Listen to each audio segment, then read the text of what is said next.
नमस्कार, मैं हूँ विजय श्री और स्वागत है आपका सियासत नगरी में, जहां हम आपके लिए लाते हैं राजनीति की बड़ी खबरें।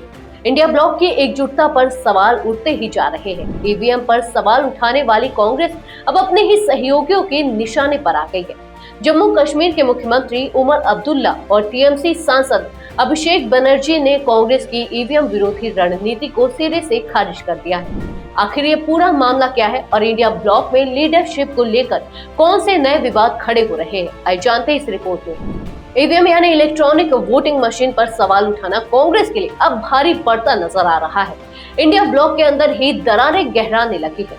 जम्मू कश्मीर के मुख्यमंत्री और नेशनल कॉन्फ्रेंस के नेता उमर अब्दुल्ला ने कांग्रेस पर तंज कसते हुए कहा कि चुनावी नतीजे अपनी पसंद के नहीं आते, तो ईवीएम पर सवाल खड़े करना सही नहीं है।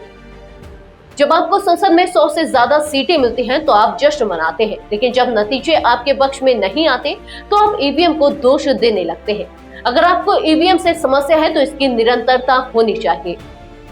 अब इस बहस में तृणमूल कांग्रेस के सांसद अभिषेक बनर्जी ने भी कांग्रेस को घेरा है। ममता बनर्जी के भतीजे अभिषेक बनर्जी ने दो टूक कहा कि अगर किसी के पास ईवीएम हैकिंग का सबूत है तो उन्हें चुनाव आयोग के सामने डेमो देना चाहिए। मैं नहीं समझता कि इन आरोपों में कोई दम है। अगर किसी को लगता है कि ईवीएम में गड़बड़ी होती है तो उसे जाकर चुनाव आयोग के सामने साबित करना चाहिए। 2-3 टिप्पणियां करने से कुछ नहीं होता। ईवीएम पर इन सवालों के बीच इंडिया ब्लॉक की एकजुटता पर सवाल और गहराते जा रहे हैं। लीडरशिप के मुद्दे पर भी दलों के बीच मनमुटाव सामने आ रहा है। कई सहयोगी दल राहुल गांधी के नेतृत्व को लेकर नाखुश दिख रहे हैं और ममता बनर्जी को इंडिया ब्लॉक की कमान सौंपने की मांग कर रहे हैं।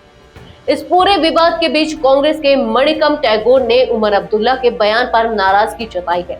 उन्होंने सोशल मीडिया पर कहा कि सपा, एनसीपी और शिवसेना यूबीटी ने ईवीएम पर सवाल उठाए हैं और कांग्रेस का प्रस्ताव सिर्फ चुनाव आयोग के लिए है। ऐसे में उमर का यह रवैया हैरान करने वाला है। गौरतलब है कि पिछले अक्टूबर में जम्मू कश्मीर में नेशनल कॉन्फ्रेंस सबसे बड़ी पार्टी बनकर उभरी थी और कांग्रेस वहां उसकी सहयोगी थी, लेकिन कांग्रेस का प्रदर्शन बेहद कमजोर रहा। ऐसे में उमर अब्दुल्ला के बयान से साफ है कि इंडिया ब्लॉक के दलों के बीच भरोसे की भारी कमी है। तो ईवीएम पर सवाल उठाना कांग्रेस के लिए उल्टा पड़ता नजर आ रहा है। सहयोगी दल एक एक कर कांग्रेस की रणनीति पर सवाल खड़े कर रहे हैं। क्या यह इंडिया ब्लॉक की एकजुटता को और कमजोर करेगा या यह महज एक तात्कालिक विवाद है? आपके क्या विचार हैं? हमें कमेंट सेक्शन में जरूर बताएं। ऐसे ही सियासी अपडेट्स के लिए जुड़े रहें सियासत नगरी के साथ। धन्यवाद।